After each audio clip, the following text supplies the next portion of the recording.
Today, we will embroider a little design with tiny paws, which look very nice and effective when finished. I use 3mm embroidery foam.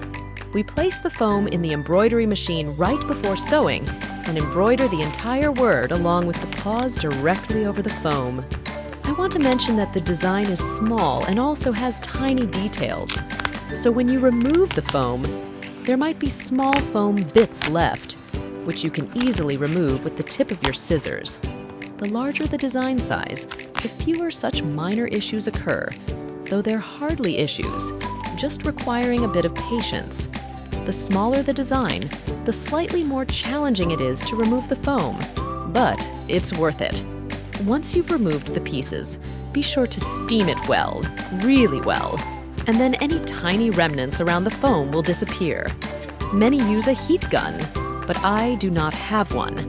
Set your iron to the hottest setting.